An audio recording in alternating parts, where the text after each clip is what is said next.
नमस्कार। कार्यक्रम ख़ास मुलाकात में आपका बहुत बहुत स्वागत है। और ख़ास मुलाकात में आज जो मेहमान मेरे साथ हैं वो बहुत ख़ास हैं।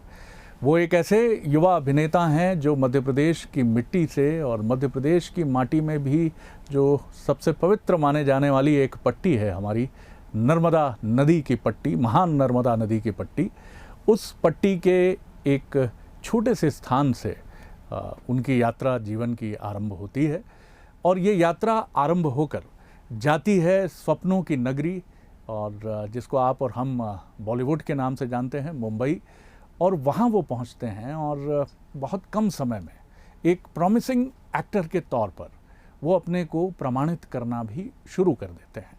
तो मेरे साथ मुलाकात करिए नर्मदा के माटी पुत्र, सलकनपुर से आने वाले युवा अभिनेता विक्रम मस्ताल जी से। बहुत स्वागत करता हूँ विक्रम जी आपका। थैंक यू सर, मैं जानना चाहूँगा आपसे, ईश्वर ने आपको बहुत खूबसूरत पर्सनैलिटी, अंदाज़, आवाज़ और अभिनय ये तो बख्शा ही है। सलकनपुर से ये सफ़र कैसे शुरू हुआ? आमतौर पर इंदौर, भोपाल या कुछ और बड़े शहरों से, हालांकि कोई कॉपीराइट नहीं है बड़े शहरों का, लेकिन फिर भी विक्रम के मन में कब ये अभिनय की बात आकार लेने लगी थी और किस तरह का रिस्पांस घर वालों का था शुरू में? सर 12वीं के आसपास की बात है। दैट टाइम वेरी स्लिम, मैं काफ़ी पतला था। मार्शल आर्ट्स करता था मैं जी, मार्शल आर्ट करता था, काफ़ी शौकीन था। जैकी चैन की फिल्में, ब्रूस ली की फिल्में, कई फिल्में देखता था, काफ़ी इंस्पायर था उन लोगों से।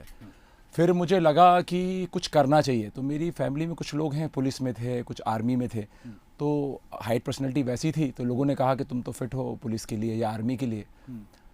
उसी बीच मेरा जाना हुआ मुंबई।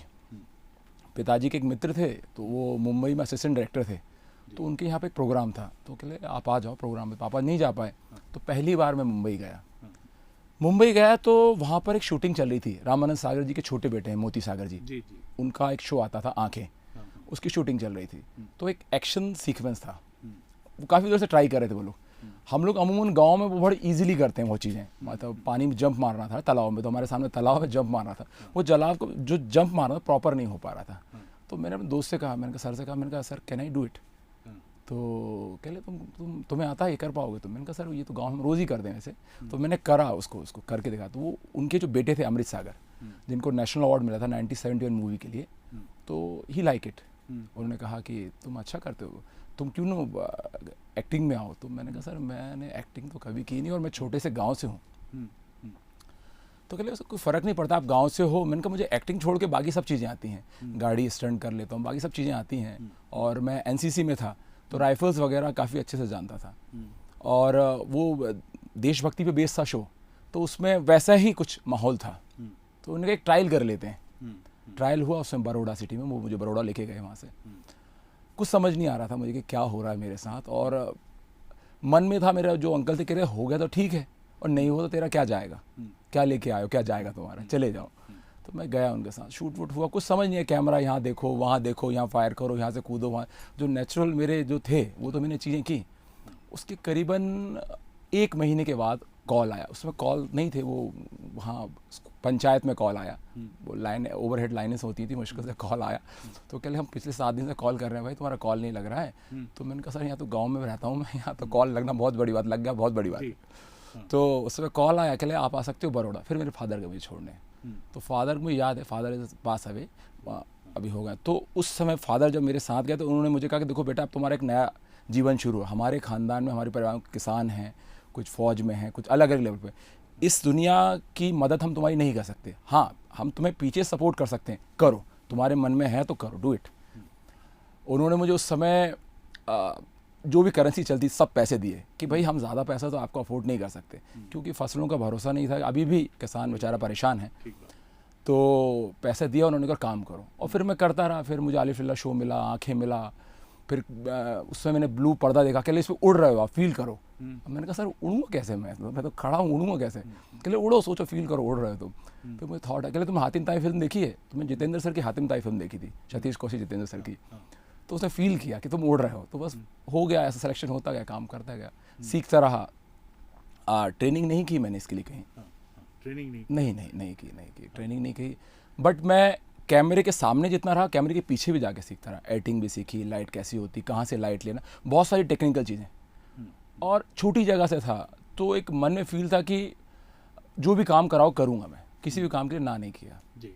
कब ऐसा लगा, क्योंकि संघर्ष के दौरान कई बार ये बात होती है, लोग अच्छे भी हैं, जैसे सागर साहब की फैमिली आपको मिली, वो बहुत अच्छे ढंग से उन्होंने आपको इनकरेज किया, लेकिन सारे लोग इतने अच्छे नहीं भी होते हैं।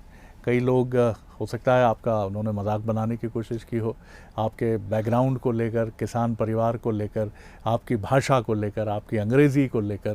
क्योंकि आशुतोष राणा जी से मैंने एक बार पूछा था तो उन्होंने कहा कि मैंने तो बड़ा ओवरलैप किया और मैं कभी अपनी भाषा को लेकर परेशान नहीं रहा, लेकिन उन्होंने ये माना कि वहाँ अंग्रेज़ी का बड़ा डोमिनेंस है। और स्वाभाविक तौर पर आप किस तरह के ऐसे कुछ चुनौतीपूर्ण, मैं ख़राब नहीं कहूँगा उनको, क्योंकि सबसे अच्छे मास्टर जो हैं वो ये चैलेंजिंग जो लम्हे होते हैं लाइफ के, ये यही हैं। आप कुछ शेयर करें हमारे साथ। ये बिल्कुल जो सर ने कहा, बहुत आशुतोष सर ने बहुत सही बात की हो, मतलब वो भी यहीं से हैं, गाडरवाड़ा के पास से हैं, तो उनका एक्सपीरियंस उनको देखते रहे हम लोग। एक ऐसा लगता था मुझे, मतलब मुंबई में या वहाँ पे जैसे किसी 50-60 साल का अंतर हो। जैसे अब तो मैं विदेश बहुत घूमा, हर जगह घूम के आया हूँ।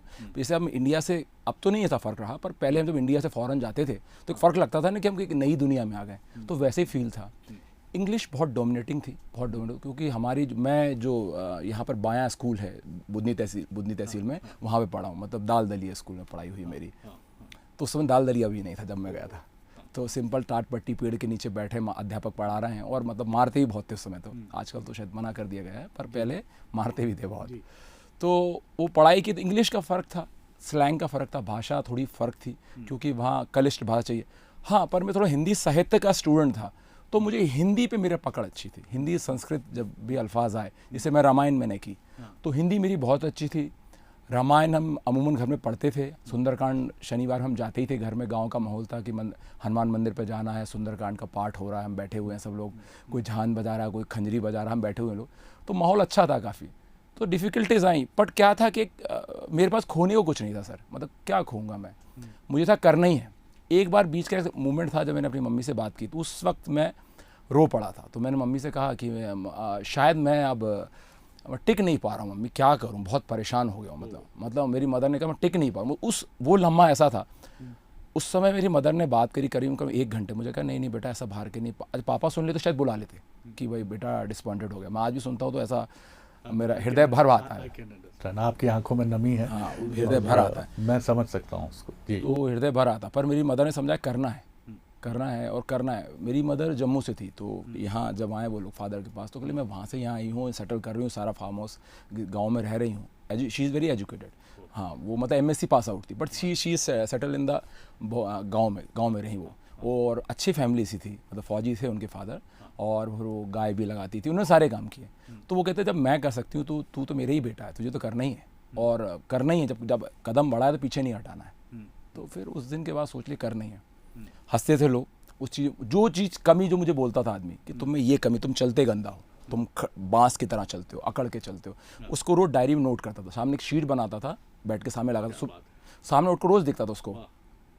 आज भी फिल्म करता हूँ, कोई कैमरामैन उससे बोलता है कि आपका ये चीज़ गलत आ रही है, अब तो समझ में भी आने लगा, मतलब अब देख के समझ में आने लगा कि हाँ ये मैंने गलत कर दी और अच्छा हो सकता था।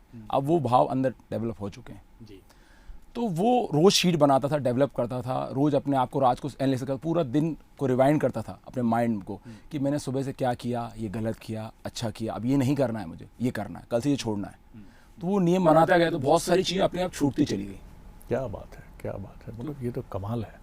और मुझे लगता है कि ये उन यंगस्टर्स के लिए एक बहुत बड़ी सबक है, मिसाल है। और अगर आप किसी भी क्षेत्र में, अभिनय की बात मैं नहीं करूँगा, कहीं भी करियर बनाना चाहते हैं तो विक्रम जी की इस बात को ध्यान रखिए।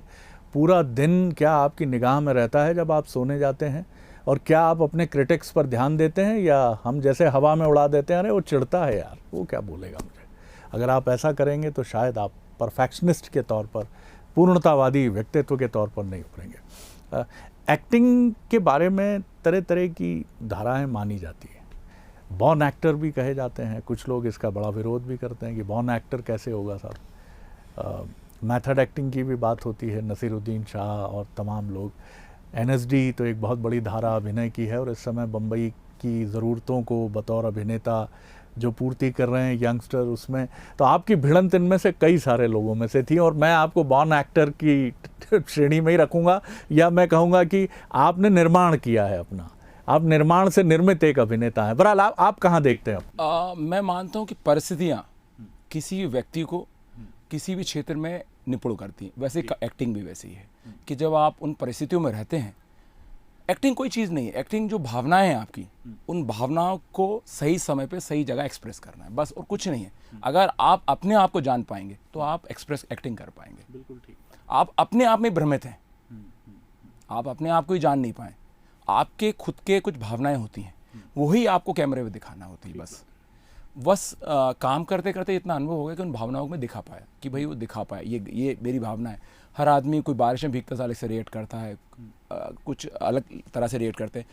हाँ, लोग थिएटर करते हैं या NSD से आते हैं, FTI से आते हैं, बड़े बड़े इंस्टीट्यूट खुले हुए हैं, हो सकता है अलग अलग वे हैं, कुछ सिखाते होंगे, पर कोई किसी को कलाकार नहीं बना सकता, मेरा मानना है।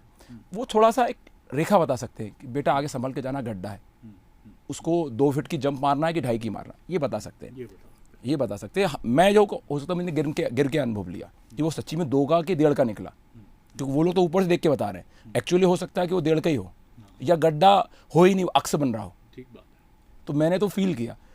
आजकल सुविधाएं होने के कारण क्या होगा कि आपको फील करने की ज़रूरत नहीं, अगर आपके पास है, आप कैपेबल है, तो आप वो रास्ता भी चुन सकते हैं। वो गलत रास्ता नहीं है कि ये रास्ता सही है, ये रास्ता गलत है, नहीं। जिस रास्ते से आपको सक्सेस मिले वो रास्ता सही है। आप किसी को ठेस ना पहुंचाएं, वो गलत ना हो, किसी का मन ना दुखे, तो आप डेफिनेट डू इट। जी। तो एक्टिंग बाद में भी आपको नहीं लगा कि मुंबई में कई सारे इंस्टीट्यूट्स हैं जिनमें कई नामचीन डायरेक्टर्स, एक्टर्स ही चलाते हैं उन इंस्टीट्यूट्स को, आपको लगा नहीं कि एक फॉर्मल ट्रेनिंग की जाए यहाँ? फील होता था सर, पर उस समय कई बार उतना पैसा नहीं होता था।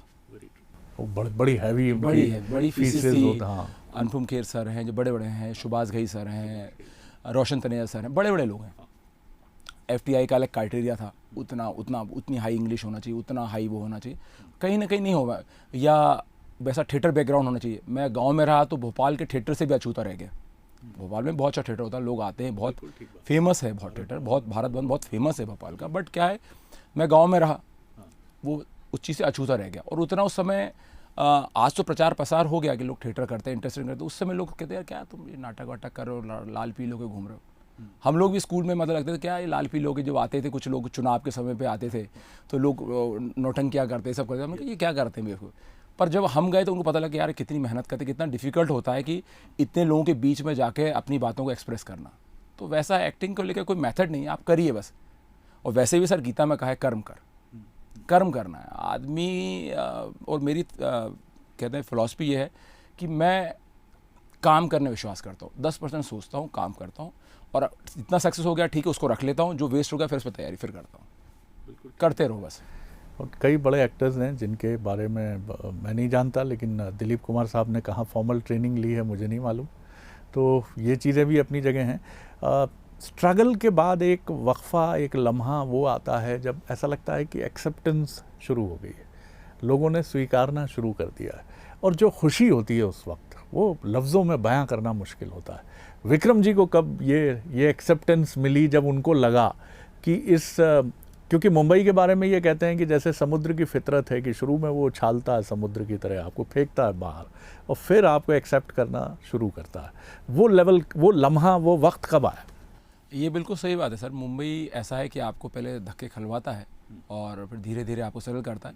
बट क्या है कि आप काम बंद नहीं कर सकते, क्योंकि अभी आपने देखी फिल्म आई रॉबर्ट, 0.1 आई, 0.2 आ गई, आपको अपना वर्जन अपग्रेड करना पड़ेगा। ठीक बात है, बदल रहा है, बिल्कुल ठीक है, ग्लोबल हो गया है। हाँ, जैसे आप आजकल वेब सीरीज आ गई हैं, आप नेटफ्लिक्स आ गया, अमेजोन प्राइम आ, कई बड़े बड़े प्लेटफॉर्म्स आ गए हैं। तो आपको इतना कंपटीशन है, कंपटीशन हर जगह है, पर आपको अपग्रेड होना पड़ेगा।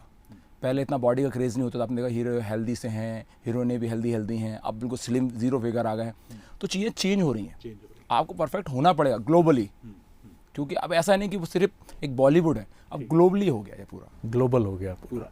तो वो लम्हा कब आया जब आपको लगा, लोगों ने कहा नहीं तुम जम सकते हो, सब कुछ ठीक है, कोई इशू नहीं है?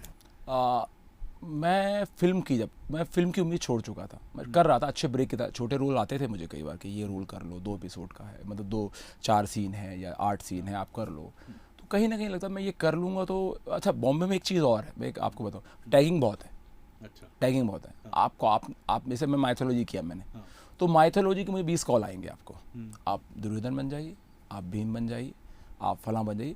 क्या है कि वो इजी अप्रोच है ना कि यार ये तो बना बनाया रेडीमेड है। रेडीमेड है, मतलब आजकल वैसे भी रेडीमेड हो गया है। और लोगों के दिमाग में भी कहीं इमेज है तो ये एक्सेप्ट हो जाएगा जल्दी एक्सेप्ट होगा, तो ये ले लेते हैं। तो वो एक बहुत बड़ा रहा। आप अरुण गोयल जी को बड़े बड़े लोग दिए, क्योंकि लोगों ने उनको राम मना लिया। तो इतने अच्छे एक्टर थे, इतने अच्छे थे, फिर भी हीरो उनको एक्सेप्ट नहीं कर पाए। तो बीच में मैंने कुछ समय के लिए ब्रेक लिया। जब रामायण किया तो मुझे लगा कि मुझे ब्रेक लेना चाहिए। रामायण में आपने हनुमान जी का पात्र किया। तो मेरा वैसे मंगलवार का जन्म है और बड़ा इत्तेफाक है उसके साथ, मंगलवार का मेरा जन्म है। मंगलवार को ही मुझे कॉल किया। मैं जब मेरा ऑडिशन चल रहा था तो एक स्क्रिप्ट रखी हुई थी वहाँ पे, तो कास्टिंग वाला आया कि वो स्क्रिप्ट उठा लो, उसमें से कर लो। विक्रम वो स्क्रिप्ट रखी तुम उठा कर लो, लाइक दैट, वो रखी कर लो। मतलब आया ठीक है। स्लिम था मैं बहुत नॉर्मल, और हनुमान जी तो बिल्कुल नहीं सोच सकता। मैंने कहा लक्ष्मण दे देंगे या शत्रुघ्न वगैरह कोई रोल दे देंगे। राम के लिए और थोड़ा सा अलग रूप चाह रहे हैं वो लोग, खुद ब्रांड नेम कोई बड़ा नाम चाह रहे हैं। तो स्क्रिप्ट पढ़ी थी, मैं उठाई तो उनका यही ले लो। मैंने कहा ये तो हनुमान जी की स्क्रिप्ट है भाई। वो जब उनका राम जी का मिलाप हुआ पहली बार किष्किंधा पर्वत है, वहाँ का वो है, कह लो वही कर लो यार, क्या है उसमें। तो मतलब उसने कहा आया है तो दे दे। शाम के 7-8 बजे तो उनको जाने की जल्दी थी। अब एंट्री लॉग बुक में हो ही गई थी तो एक ऑडिशन दे ही जाओ। मैंने देखा उसको, तो वो तो बचपन से ही पढ़ रहे थे, उसके बारे में क्या डिस्क्रिप्ट बताती मुझे। तो 1 मिनट देखा, मैंने कहा रेडी हो गई, के लिए हिंदी की है। मैंने कहा हाँ हो गई, मुझे मालूम, अब चलिए करिए। वो हो गई, अच्छे से हो गई। बहुत ऑडिशन हुआ, बहुत अच्छे से हो गया। और वो ऑडिशन को सिर्फ इनको ही देखना था, ऊपर नहीं भेजना था। पर वो बाई चांस वो एनडीटीवी इमेजिन में वही कार्ड चला गया।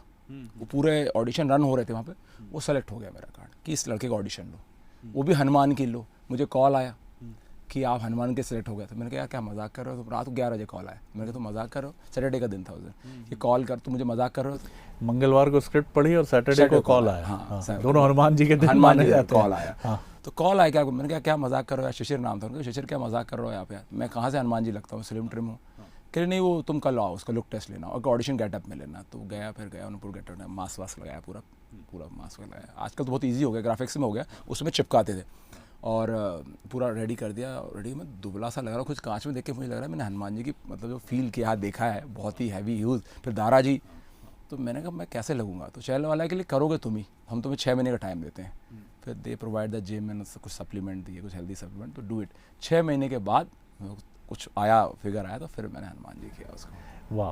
तो ये वो लम्हे थे जब आपको लगा कि ये फिल्म इंडस्ट्री आपको अब स्वीकार कर, हाँ एक्सेप्ट करने लगी। मुझे लगा कि हाँ एक्टिंग है जी। क्योंकि ये जो मैं सिलेक्ट हुआ बॉडी लुक से नहीं हुआ था, परफॉर्मेंस से हुआ था। तो फिर मैंने जितने भी कैरेक्टर आज तक किए, जैसे सारागढ़ी में किया मैंने, बलविंदर सिंह का किया, वो 21 सरदारों पे है, रियल स्टोरी पे है। तो उस पर केसरी मूवी भी बनी बाद में अक्षय सर की, तो वो रियल कैरेक्टर से। तो मैंने देखा कि एक्टिंग इसमें भी मेरे साथ इंसिडेंट है। मेरा 15 एपिसोड का कैरेक्टर था इसमें, कि आप 15 एपिसोड का कैरेक्टर है, आप एक रेसलर हो, क्योंकि मैं मार्शल आर्टिस्ट हूँ। तो एक रेसलर हो आप, और आप एक्शन करते हो। आपका कैरेक्टर 15 एपिसोड के बाद एक एक्शन होगा, उसमें मारे जाओगे आप। इतना अच्छा हो गया वो कैरेक्टर, उस सबसे लास्ट में मरे ही नहीं वो कैरेक्टर। 65 एपिसोड तक गया पूरी सीरीज तक। तो ये आप जब काम करते हैं शिद्दत से, आप वही होते हैं। एक व्यक्ति कह रहा था कि यार तू सरदार तो है नहीं, कैसे सरदार लगेगा। मैंने किसने कहा सरदार नहीं, उस समय वही हूँ मैं। जब मैं वही हूँ तो जो भी कर रहा हूँ वो सही है। अगर मैं आप बन चुका हूँ, मैं शरद सर बन चुका हूँ, तो मेरा जो भी लैंग्वेज वो शरद सर की लैंग्वेज है, मेरी लैंग्वेज है ही नहीं वो। आपको कहीं ना कहीं विलय करना पड़ता है। यही ट्रांसफॉर्मेशन है, एक परिवर्तन है, एक रूपांतरण है, बल्कि जिसको हम कहते हैं अंग्रेजी में मेटामॉर्फोसिस है, कायांतरण है। आप किसी दूसरे की पर काया में प्रवेश कर लेते हो, प्रवेश करके आप उसके जैसे हो जाते हो। जैसा कभी शंकराचार्य जी से कहा गया था कि भाई आप उनकी काया में प्रवेश करिए, तब गृहस्थ जीवन को समझ पाएंगे। खैर, अभी आपकी ये जो फिल्म आ रही है साक्षी, ये क्या पहली बतौर हीरो आपकी फिल्म है? सेकंड है सर, सेकंड है। और काफ़ी अच्छी मूवी है, अच्छे गाने हैं उसमें। सुनील चौहान जी का, मैम का गाना है, कई लोगों के अच्छे गाने हैं। काफ़ी गाने वाने, मतलब एक नया एक्सपीरियंस मिला है। साक्षी से हम नाम से मैं कुछ अंदाज़ा नहीं लगा पा रहा हूँ थीम किस तरह की, हालांकि अभी डिस्क्लोज करना ठीक नहीं है, लेकिन फिर भी किस तरह की सस्पेंस है, थ्रिलर है, प्रेम, साक्षात है, थोड़ा सा मिस्ट्री है उसमें। मिस्ट्री है कहानी, लोगों को मज़ा आएगा। मतलब प्याज की परतों की तरह धीरे धीरे परतें खुलती जाएंगी। कब ये ऑन स्क्रीन हो रही है? मान रहे हैं कि 17 जनवरी के आसपास 17 जनवरी के आसपास रिलीज हो जाएगी। तो आपके साथ और कौन इसमें एक्ट्रेस? उसमें गहना वशिष्ठ हैं, एक मधुमिता विश्वास, वो लास्ट फिल्म में भी थी मेरे साथ।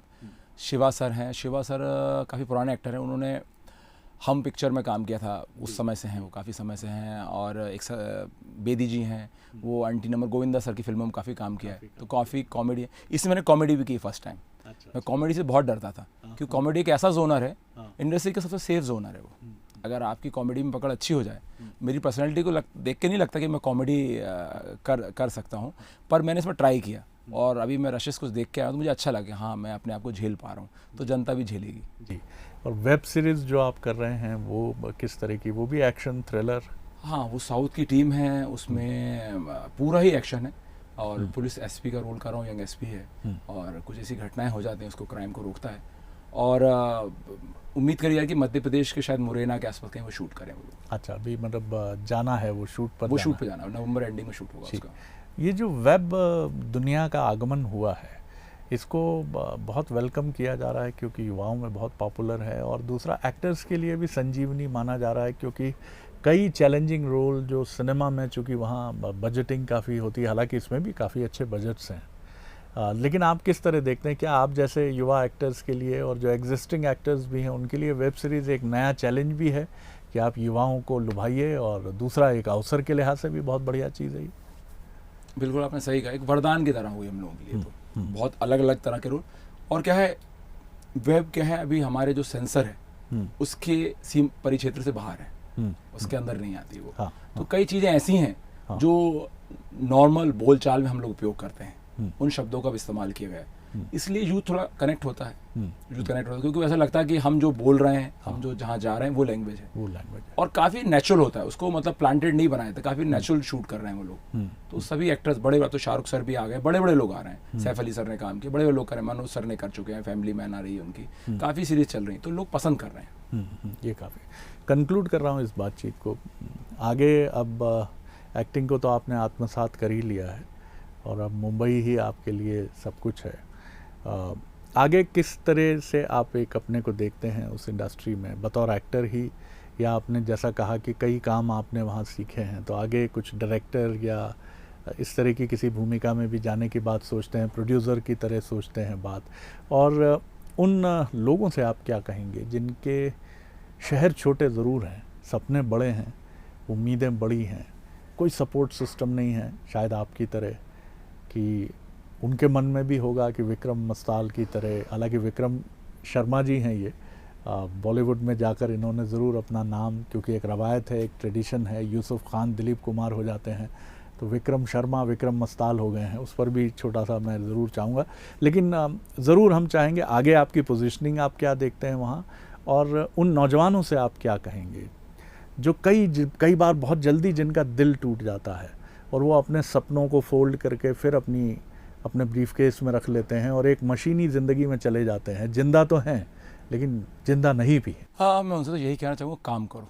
देखिए, उम्मीद मत करिए, काम करिए, काम करेंगे डेफिनेटली आप अचीव करेंगे, मेहनत करिए।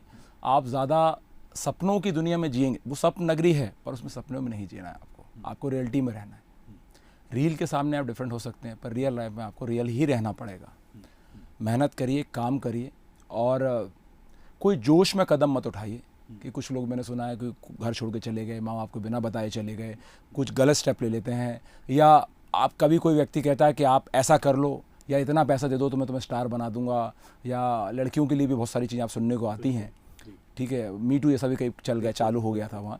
तो ऐसा कोई भी कलाकार हो, आप अगर रियल में कलाकार हो तो आपको ऐसी चीज़ें करने की कोई ज़रूरत नहीं है, बिल्कुल मत करिए, बिल्कुल करने की ज़रूरत नहीं। आप अपने काम पे विश्वास रखिए, अगर काम में आप परफेक्ट हैं डेफिनेटली आपको सक्सेस मिलेगी। आप अमरीश पुरी देखिए, इस सर जो हैं पूजनीय, इस एज, इतने लेट एज में उनको सक्सेस मिली। नवाज सर हैं, इतने लेट एज में मिली क्योंकि कलाकार थे, वो भड़ास भरी हुई थी। बोमन ईरानी सर हैं, बहुत लोग हैं एग्जाम्पल इंडस्ट्री में। तो एज कोई बार नहीं है।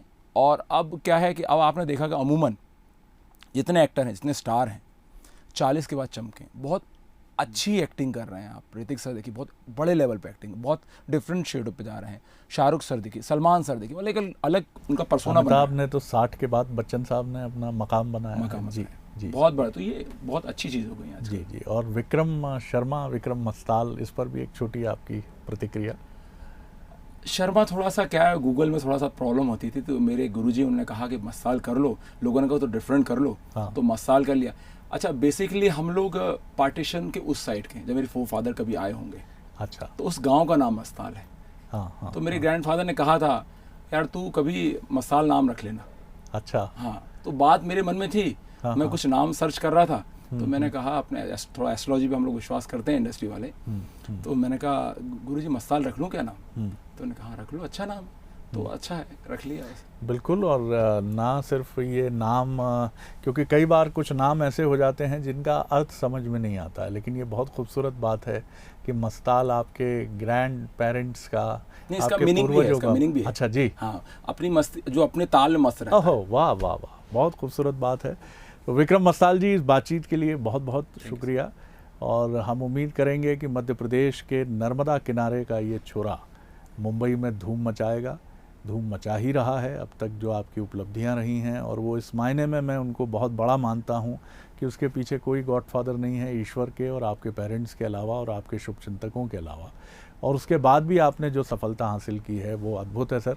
और बहुत बहुत शुक्रिया, बहुत बहुत धन्यवाद। और हम मध्य प्रदेश के सारे लोग ये चाहेंगे कि हमारे विक्रम मस्ताल मुंबई में धूम मचाएं और आने वाले समय में अपने को एक बेहतरीन एक्टर के तौर पर वहाँ स्टैब्लिश करें। बहुत बहुत शुभकामनाएं आपको। Thank you very much. ये थे विक्रम मस्ताल। और मस्ताल का अर्थ जैसा उन्होंने बताया कि अपनी ताल और अपनी मस्ती में जो रहता हो, और निश्चित तौर पर विक्रम जी के लिए ये बात चरितार्थ होती है। और इस युवा अभिनेता को ढेर सारी शुभकामनाएं दीजिए और मुझे इजाजत दीजिए।